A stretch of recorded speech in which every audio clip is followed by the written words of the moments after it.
Hello and welcome to the 29th episode of the Boar Hat Tavern Podcast all about Seven Deadly Sins Grand Cross. We've got a great show today. We're going to be talking about the KoF collab. We talked about a little bit about it last week, but this week we're going to be going into more detail about the new characters as well as the old characters that got relics too, because that kind of updates a lot of the old characters, and a lot of you probably just are getting those old characters for the first time.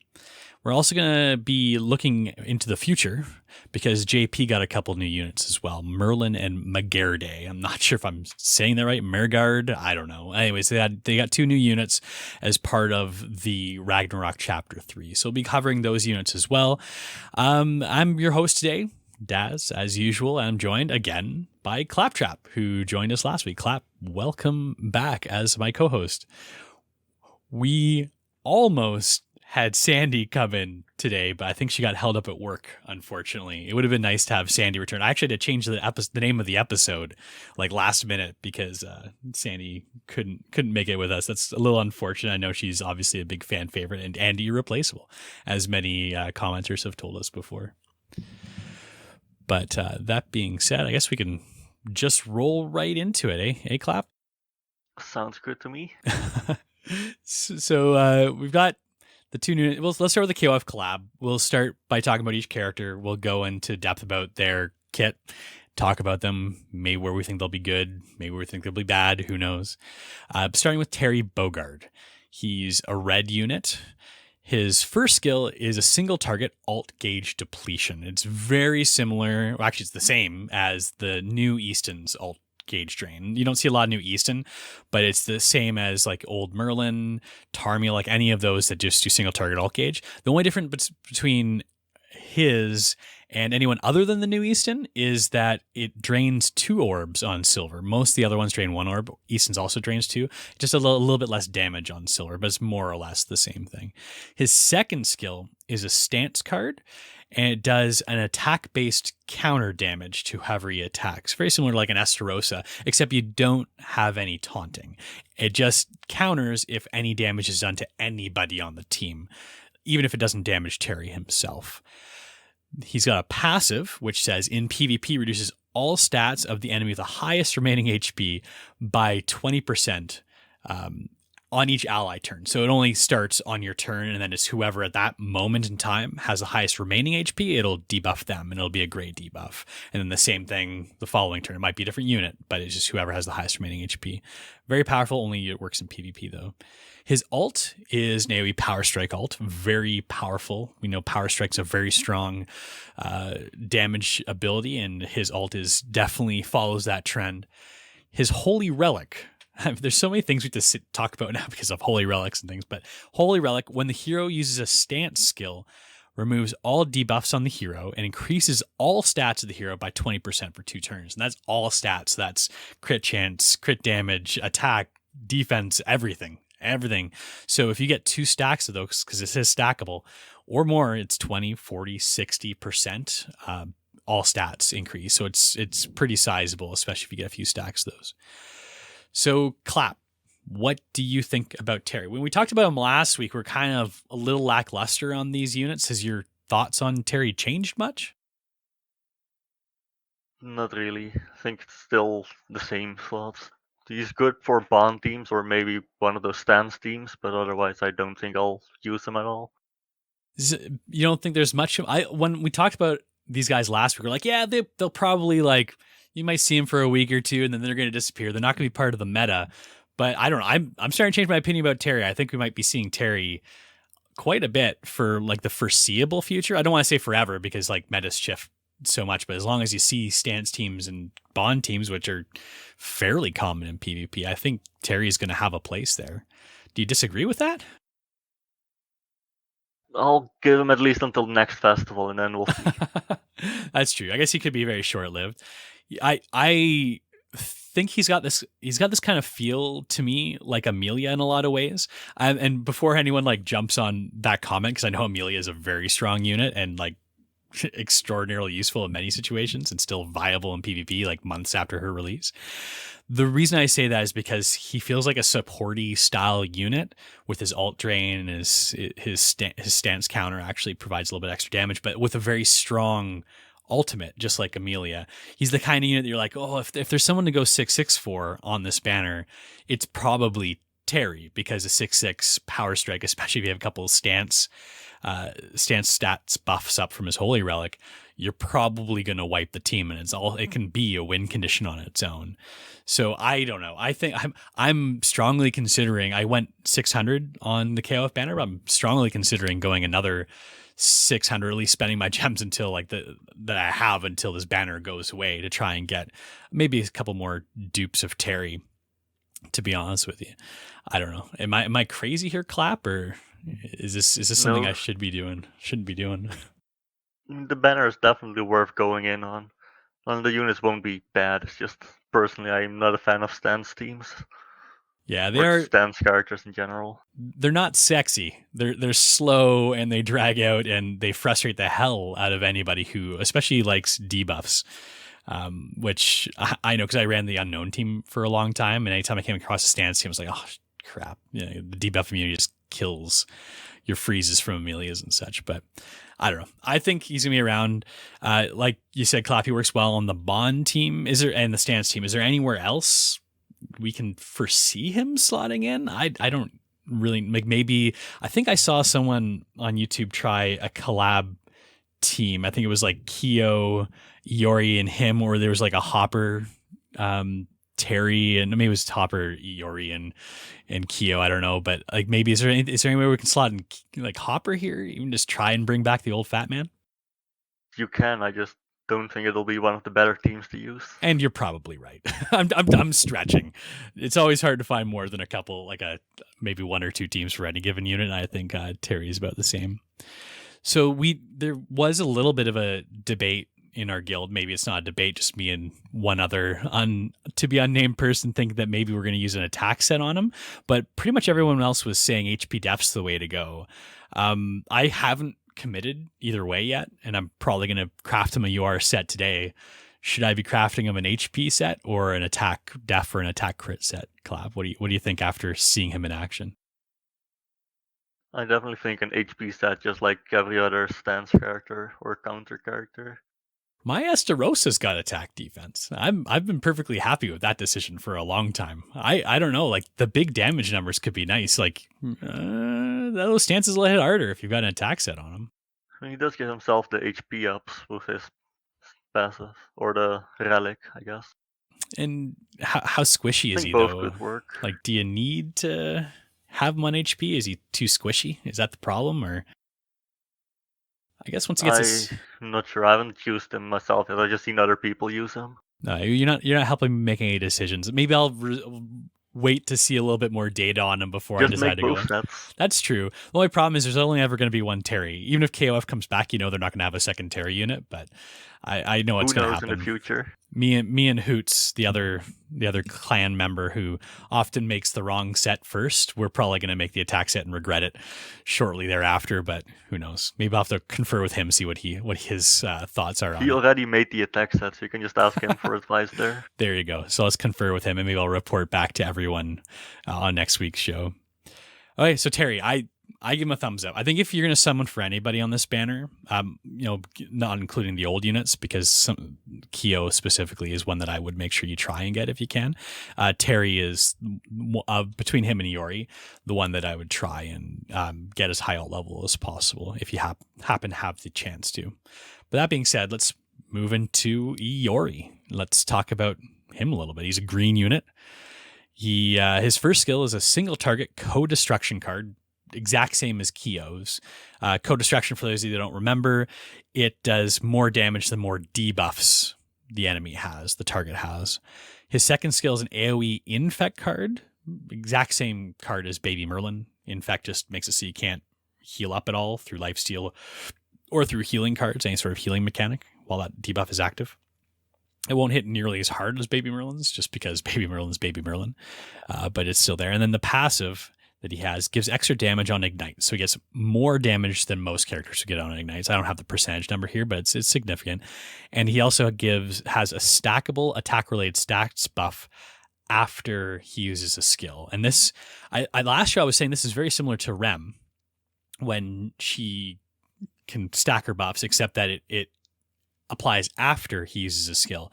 The other big difference between him and Rem too, Rem, if she merges cards and gets alt gauge, she gets buffs. Iori doesn't. You have to actually use a skill. So you can't just, pull what you do for Bond, like just move it around a few times to get some of those stacking gray debuffs. It doesn't work like that here. You actually have to use skills, and it is after the skills used. So he ramps up slower than most characters that would have this kind of dynamic like a Rem or a Bond. So just keep that in mind. His alt is a single target alt that depletes alt gauge, very similar to Froudren. And I wouldn't have remembered that was Froudren if Clap didn't say something about that last week, because who uses Froudren anymore? But it's a bit of an underwhelming alt. If it's 6/6, you're probably going to kill somebody, but still, it's not the kind of alt you're really relying on. He's more of a damage through skill use character. His Holy Relic is interesting, though. For each ignite on the enemy, it decreases the enemy's pierce, crit chance, and crit damage by 2%. And with Kyo, that can stack up quite a bit, especially in a 4v4 type situation. But even 3v3 with Kyo's Holy Relic, he puts an extra 2 ignites on everyone on a turn, so you're generally going to have at least 8 ignites on the field, assuming everyone else in the 3v3 match is alive. So that's a fairly significant decrease in crit damage, crit chance, and pierce. So it can counter a lot of that kind of crit damage meta we're in. Okay, Clap, this is where I'm going to ask you, what do you think about Iori? Are you going to invest in him at all? Are you going to get his costumes? Are you going to build him out? Or is he just going to sit in your box and gather dust? I think I'll at least try him a couple times in Guild Wars for an Ignite team. Just hope it works. Maybe just with Jim Hopper in there for the even more bonus damage than Kyo. That's an interesting combination. For Guild Wars, it's 4v4, so there's a little bit more of an advantage to that, just for those of you who haven't had the chance to use that, participate in that content yet. And the fact that we haven't seen an ungeared Guild Wars in a long time, I imagine a lot of people either haven't had the chance to participate in ungeared or maybe we won't get again, I don't know, but a lot of people didn't get a chance to participate that even the last time around, because a lot of guilds didn't participate in the ungeared even though it was available to all.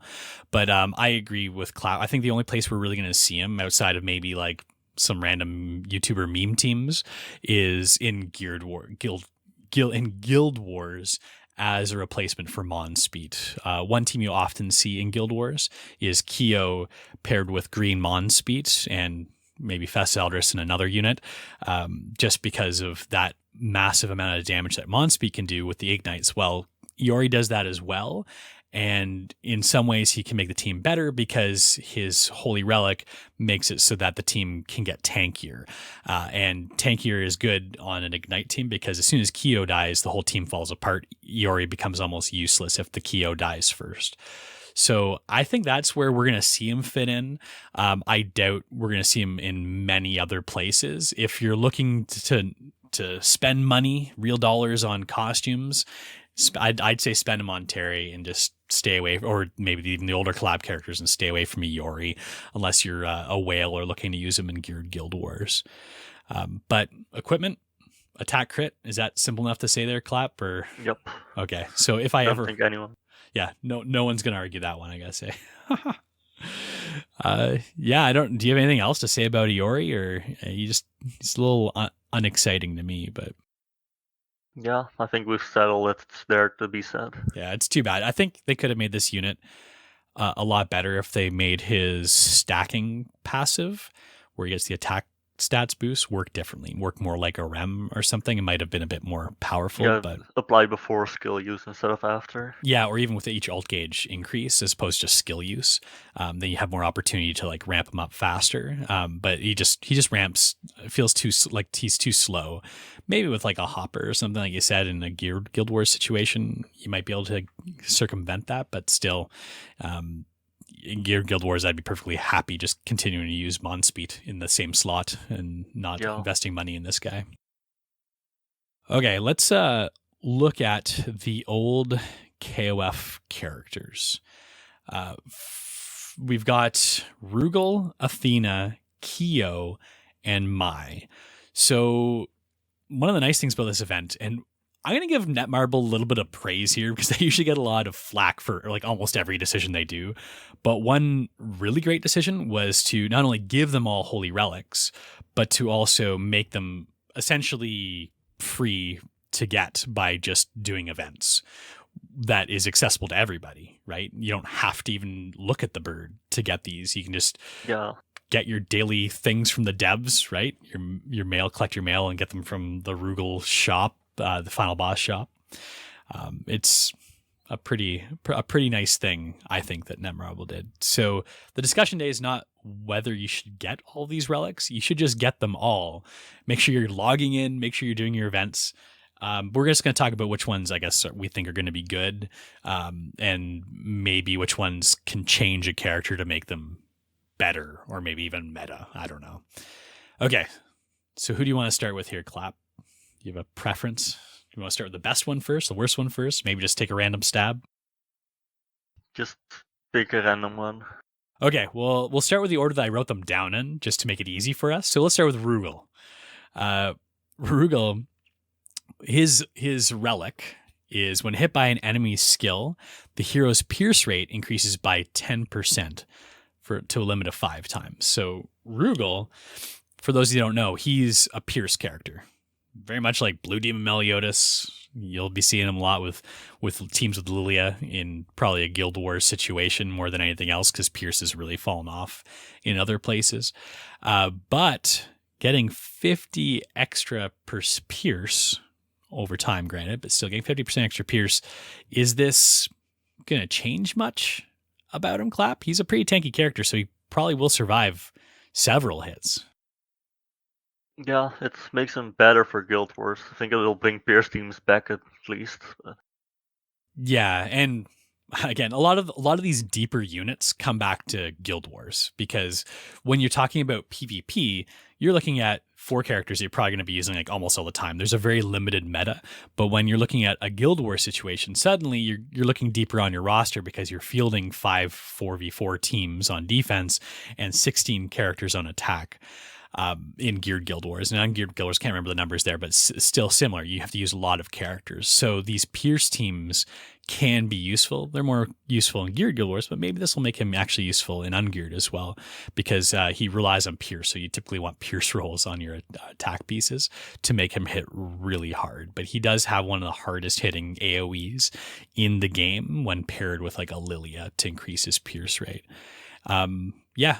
I think this makes Rugal makes him quite a bit stronger, because what I've always seen is that when you're going up against a pierce team that's on defense, the pierce will end up wiping you if they get a lucky turn and maybe get like 2 pierce Rugal cards, and then just everyone dies, right? Well, this is going to make it a lot more threatening for just a single pierce card, maybe on like a second or third turn after he's amped up a little bit.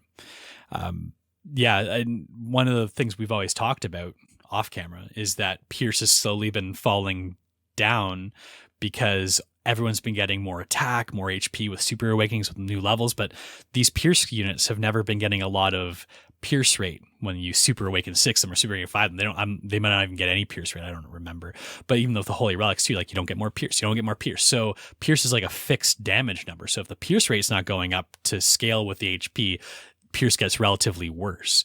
But is this maybe a way to try and counterbalance that, keep Rugal somewhat relevant? I hope so. Yeah. Pierce is like one of those staples. I hate to see them go, but I guess we'll find out as time goes on. But I think Rugal, especially if you're looking at Guild Wars, is a good unit to invest in. He's pretty strong, but again, who knows? Yeah. Maybe when we get level 100 and I don't even know what comes after UR characters or something like that, maybe these guys will fall off again. But Rugal, at least for the foreseeable future, is pretty strong. Okay, Athena. If the hero is hit by an enemy's skill and takes 30% or more of her max HP and damage, she recovers 40% of her recovers HP by 40% of the damage taken. So she recovers, or I guess mitigates some of the damage. What do you think of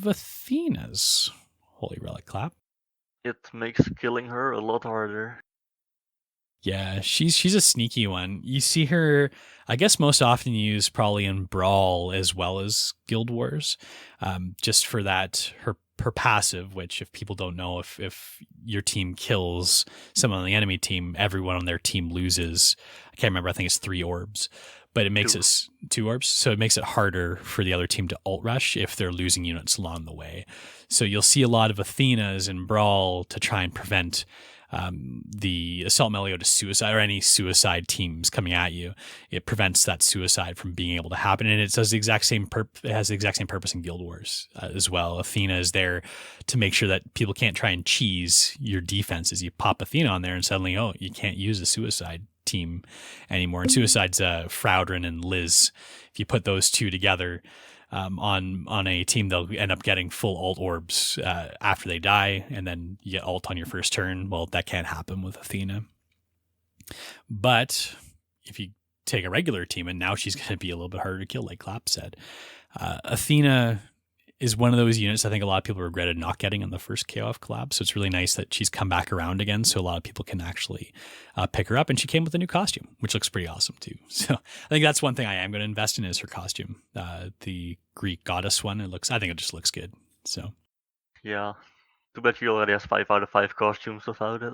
But I didn't have any to begin with, so. Oh, you didn't? No, I did not. Yeah, I thought you did. Nope, definitely did not.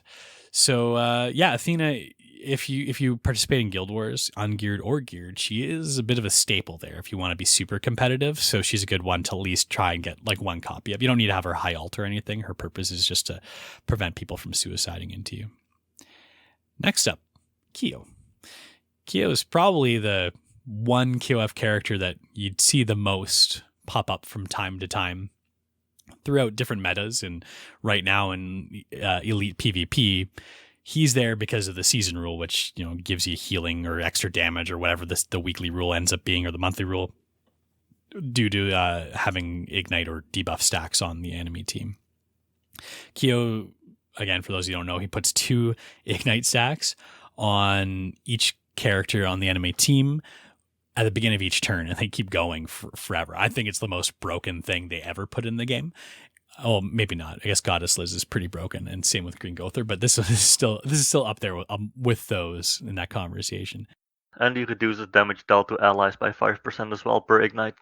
Exactly. I remember when he came out, I was like, "There's no way this stacks." I just assumed it was like you just get 2 ignites, maybe in your first turn or something. They stay there, but no, just the fact that you can just keep getting those things is ridiculous. The damage mitigation, like you said, the damage amplification, the applications it has for any sort of code destruction units or cards or people that, you know, like Iori or Monspeed that thrive on ignites. Just, it's insane what Kyo can enable.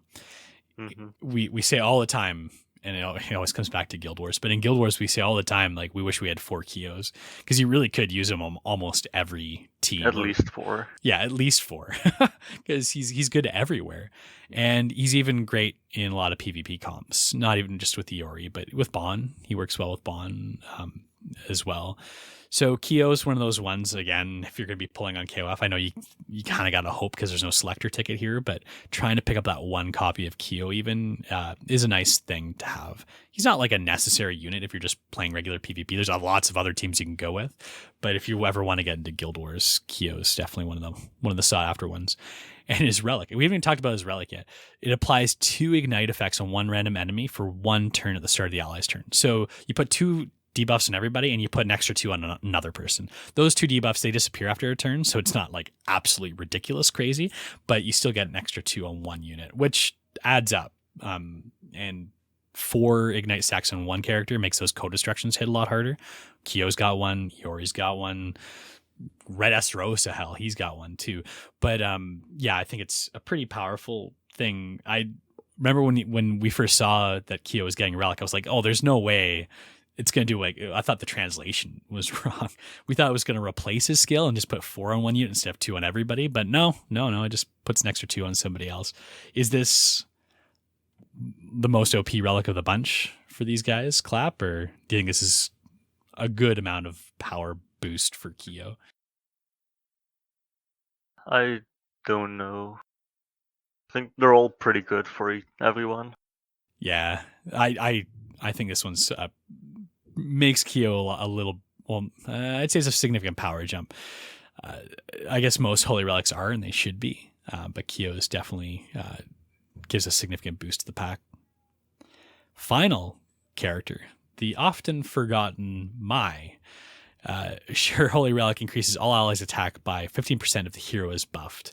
And the hero does have a self-buffing mechanic. If she merges a card, she will get a buff. I think it's three stat. I think it's just like attack, HP, and D. I can't really remember. No one really uses my basic stats. So it's 3 individual buffs for each of her basic stats. So she gives all the allies 15% attack, not attack related attacks, just attack, which normally would probably be good, but the problem is Mai is hot garbage. So you're never going to really get use out of it. You get her Holy Relic just because you can, and it's free if you have her. There's a reason that she's the free unit they're giving out on this collab. It's because she's the unit nobody cares about. If Netmarble was nice, they would have done that with like Kyo or something, or Athena, but no, they decided to do Mai. Is that pretty much just it? Like, I feel like Mai's almost not even really worth talking about because... Yeah, I think hot garbage is exactly what she is. Yeah. She looks good, but she's not good. Yeah, it's unfortunate. And I remember when the original KoF came out and I got the selector ticket at 600, I already had a copy of Kyo and Rugal, and I decided, do I want Athena or Mai? And I picked Mai. I know why, because my guildmates were like, you should take Mai. She's the damage dealer. And I was like, oh, that makes sense. So I picked Mai, and I regretted it ever since. If I had the choice again, I would take Athena 10 times out of 10. But hey, it is what it is. Mistakes were made, and thank God the KoF collab came back. Okay, let's move along. Great that everyone's going to be getting some relics, but we're also going to be looking to the future here. On JP this week, Chapter 3 of Ragnarok dropped. Not only did you get a new story chapter, but we also got 2 brand spanking new units. Megerde, and we got a new Merlin. At least I can say the Merlin name easily. We'll call her Ragnarok Merlin. She's green. Megerde is blue. They're probably going to change her name when she comes to English too, just like Brunhilder and Brunhild or whatever they did there. But anyways, we'll talk about Megerde first. We're not going to go into a lot of detail here. She's got an amplify single target attack. She also has a heal card with a rejuvenate, which is a heal over time. She's got a power strike ultimate. I believe it's single target. And she has a passive that gives, this is the weird thing. And this is why you'll find in a second she was made for the bird. Well, first off, her passive only works when you're fighting the bird. She gives an 8% stackable stats boost. And it's for 5 turns each one for any hero that heals to full on your team. So if a hero is below full and gets back to full in any way, like through lifesteal or through healing, I'm not sure if it's also passive regen that would do it too, but probably they get 1 stack of this. So it's kind of like a Gother stack, kind of like Green Gother's passives, but you actually have this, like, you've got to do the special thing to get it, and it only lasts for 5 turns as well. So it can, if you're not constantly doing that, you won't always be at the cap. So she's made for the bird. She's got the power strike card, which we know is important to be able to do damage to the bird. Not card, I guess it's her ultimate. She's got an amplify card, which hits hard enough to do damage to the bird as well, because especially if you're pairing her with Margaret, which a lot of people do run here, you're going to get all those stats from Margaret, all those stat buffs from Margaret. And this as well, that will help obviously with the amplify. The only problem is, I don't know, Clap, do you think she's going to find a spot on the current teams? You're the bird master. You've done more bird runs than anybody on Google. I might try her out, but her being unknown just kind of hurts her usability with Green Gother. That's true, because like, who do you replace, right? You're looking at all the units that are made for the bird. You got Brunhild, you've got Matrona, Green Gother almost has to go with them because of the stats boost that he gives passively, but also the rank ups. And who am I missing there? One more unit. Oh, Margaret. So like, who would you are you taking out Gother? Are you taking out? Yeah, I think I would replace Gother if I were to try it out. not having the rank up just makes you rely on so much RNG. I think it's an irreplaceable thing. And then also like the 8% stats that you get from her, you get that from Green Gother anyways. It just seems, and it isn't based on anything. You just get it for him being alive. Exactly. So, like Clap mentioned too, Megerde is unknown, so you can't even finagle any sort of combination where Green Gother's passive will work. I think I saw some YouTubers using Green Gother, Megerde, Matrona, and then I don't even know who they're using for their fourth, either Brunhild or Margaret. I guess either one could potentially work. I think I can see where they're going with Megerde though. Like I feel like we might be getting another unit down the road, which might be some sort of rank up type unit, which might be able to, like, maybe you can have Megerde, Matrona, Brunhild, right? And then maybe like a rank up unit that has some sort of like Margaret buff cleanse. Yeah, new Ragnarok Merlin. Yeah, something like that. I could see that maybe making the bird like stupid easy, but in terms of the current comps, she doesn't really make things easier. It seems like it makes it more difficult to get it to work. And if you have Matrona, Margaret doesn't even need a high ult level. Brunhild doesn't even need a high ult level. And Green Gother, like you've already kind of got a team together. I guess if you don't have Green Gother, maybe the Megerde is someone for you, or maybe you don't have one of the other units. She is an option there. But if you do have the necessary units already, I just continue working with them, and it makes it an easy unit not to chase, at least for me. The bird's getting easier each week. We just got constellations too. I did the bird in one attempt this week. It just felt a lot easier than it has in the past. With the constellation buffs, with the new HP CC boost, if you've got a high enough CC for that, if you're end game, the bird is getting easier and more accessible. And I feel like even for players that aren't end game, getting through the first 2 floors is a lot more feasible as well, just with all these things that we now have to boost stats. So are you you're gonna be pulling for it? You said you're gonna try, or is this you gonna do no. Well, I might just to have a copy because I have been doing the bird the most out of everyone in our guild, but I'm not going to be happy about it. Well, maybe the next unit will make you want to pull on the banner. Spoiler alert. Nope. I don't think she will. The next unit is Ragnarok Merlin. She's the same named unit as the Beach Merlin, so she shares costumes and everything with her, which is nice. But her kit it's only nice if you actually have those costumes because they were limited. Oh, can you not? You must be able to get something for it. No, they're not even like re-releasing. There were just a couple free ones, but there's nothing coming to the shop. Oh, that's horrible. I assume those costumes come back with her coming in as a character, or at least maybe she'd get some new costumes. Just like OCs, they just never return again. Well, you know what? Doesn't matter because you don't need her anyways. You wouldn't want to have her. So the reason I say that, she's got an AoE shock card. Shock is like a horrible card. The multipliers are always so low, you never get any damage out of it. She's a single target defense related stats debuff that also seals recovery and buff skills. I guess maybe you can use that on Margaret. I don't know. But she's got an ultimate that reduces the HP of all units and a single target damage to one unit, just the same as the blue Merlin. But she's got no damage, really, limited utility. And I just think she's bad. Like her passive, I guess, maybe you can make it work with other characters. She amplifies the damage of shock, which I already said is bad and only by 25%. So like, great, you're making it like a little bit better, but not good. And anyone who attacks a shock unit gets 20% extra damage, which could be nice, but you need to use her in a slot. And she's sitting there with garbage cards. Like, what are you gonna? Like, it's not worth it. Just use somebody else instead who can do... Any of the other Merlins are going to be better. Any of the other... Except the old blue Merlin. Any of the other units are going to be better. I think there's not very many units that are as bad as she is, to be honest with you. I know it's probably a pretty strong There's a lot of them. There's some pretty trash units, but I think she goes right in that category. And again, maybe there's going to be some OP shock character down the road, but as things currently stand, we don't have a crystal ball. We can't tell you, 2 weeks from now, like all of a sudden she's meta and we're going to be biting ourselves in the ass, but who knows? But she's not worth it. So I think this is one of the easiest skippable banners, unless you really want Megerde for some reason because you're missing out on the other bird units. But yeah, I think she this Merlin especially doesn't have any sort of use that you'll ever see anytime soon. Yeah, her only use is the costumes you get by just having her. That's true. So maybe you can use her to get some extras for the other beach Merlin.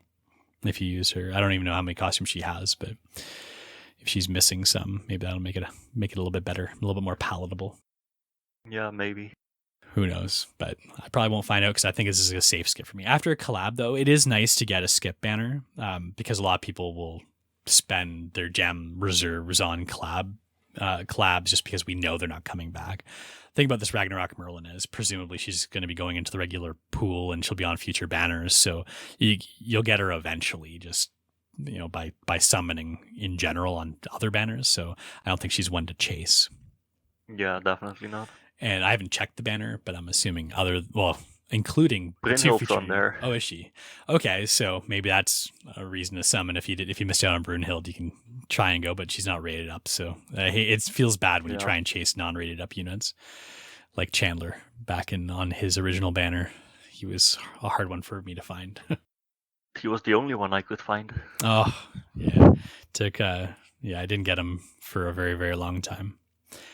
Anyhow, let's move along to the featured comment. Oh, so I wish Sandy was here. We have a Jeopardy episode that we've been trying to run for months now because I was telling Clap off camera, we missed it 1 week because we ran out of time. And the week after, Novich was having technical issues. And the week after that, Novich wasn't there.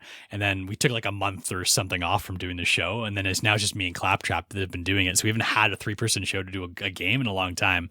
And I had it all ready to go, but Sandy couldn't make it. So we're just going to skip right on to the featured comment. It's going to be a shorter episode today, but hey, what can you do? So, Clap, do you want to read the featured comment? If you have any comments for us, you post them on YouTube, post them wherever you're listening, watching to this. Post we try and scour them and post the comments in shows to highlight ones that we like. But Clap, you want to read this one out for us? I'll leave it to you. Oh, okay. I thought you might say that too. So Brad L. From YouTube is the comment that we're going to be featuring today. He's actually, I think he's one of the guys in our guild, but hard to know with people's I think so. Real. I just forgot who it is. Yeah. So he says, "Glad you guys are back. Love the videos. Keep up the amazing work. You guys are the best out there and quite missed." Thank you so much, Brad. And it's funny. I feel like when you read a comment from a guildmate, it's great, and I don't want to take away from it, but it feels like you're like pulling a comment from your mom or something, like they're always going to say good things about you, but it was a nice comment, and I feel like it was kind of appropriate, and it would have been more appropriate too if Sandy was here with us, because that's one of the reasons we pulled this comment specifically, because we thought she was coming back today for an episode. But for those of you wondering too, Sandy is planning on making the odd appearance when work schedule lines up with our recording schedule. But that being said, that's the show for today, folks. Thanks, everybody, for joining us at the Boar Hat Tavern, 7 Deadly Sins Grand Cross podcast. We aren't streaming this show currently, but we're still contemplating streaming on either YouTube or Twitch again. Maybe next week we'll start that up again. If you'd like to get in touch with us, you can email us anytime at podcast@boarhattavern.com. Myself and Clap, Sandy and Novich, we're all members of the global guild called Denied, part of the Scoundrels Alliance. If you'd like to join our ranks, either Denied or one of our other guilds, just send us an email, podcast@boarhattavern.com. Used to be able to join our Discord server, but I mentioned it last week. There's some trolls that made their way on, so we had to kind of shut the front door. But if you send me an email, we can chat about it. We can get you in there. You can also subscribe to our podcast on Apple Podcasts, Google Podcasts, Stitcher, or wherever you happen to find our podcasts online. You can also find our shows on our website at boarhattavern.com. We'd like to thank Madeline Merwa for crafting our killer logo, Streetwise Rhapsody from YouTube for composing the awesome cover of the Grand Cross theme song that we used in our podcast intro, and Andre Bobet from ArtStation for letting us use his outstanding 3D renders of the Boar Hat Tavern for our pre-live and post-video splash screens. We also use, I think, on our YouTube channel and some other places as well. You can find all of their work at their websites in the description. Clap, thanks again for joining. Everybody, thanks for listening. Have a great week. See you next week.